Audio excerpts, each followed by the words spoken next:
From the 1011 Now streaming studio, this is 1011's Morning Pulse. Sponsored by Murray Roofing. Good morning. This is Craig Allison with your Morning Pulse for Friday, March 21st. It's been a crazy week, but we made it here to the end of Friday, and the weekend's looking kind of good. We'll start off with our first story this morning. We're still following some of the aftermath of Wednesday's winter storm. The outage map for Norris Public Power District is still reporting almost 7,000 power outages at the last check early this morning at 7, including more than 2,800 in Lancaster County. LES reports more than 1,100 customers are without power, mainly in the North Lincoln and central parts. And at one point this morning, around 4,600 customers were in the dark over in North Lincoln. If you're experiencing an outage, you can report it on their websites, but be sure to stick with us as we'll continue to update the fluctuating outage maps on our website, 1011now.com.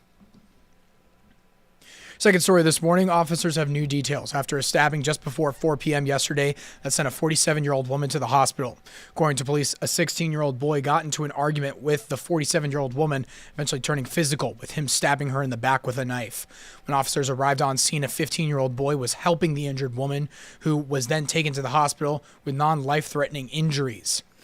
Following a short standoff at the home, the 16-year-old was taken to the Lancaster County Youth Services Center for first-degree assault and use of a weapon to commit a felony. Both teens and the woman are related.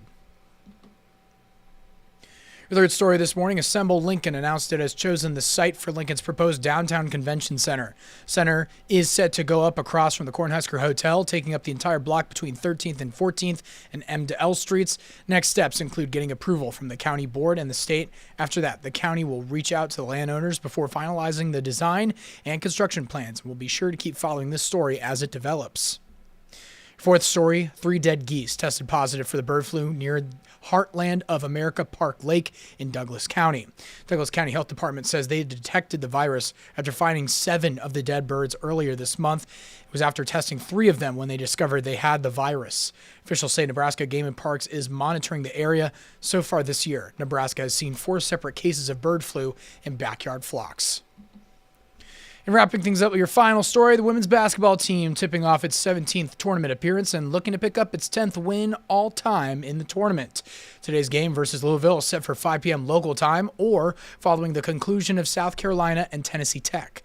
Game will be televised on ESPN, but stick with our 1011 sports team for all you need to know from Fort Worth. You can also watch 1011's Chase Madison catch up with junior guard Callan Hake, looking for her second win as a Husker in the tournament on our website, 1011now.com. Well, that's your Morning Pulse for this Friday morning, and we'll wrap things up with a look at your 7-day forecast.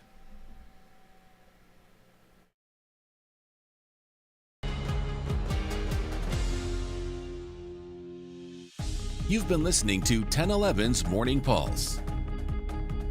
Watch, listen, stream on the 1011 Now app, on YouTube, or wherever you get your podcasts. Sponsored by Murray Roofing.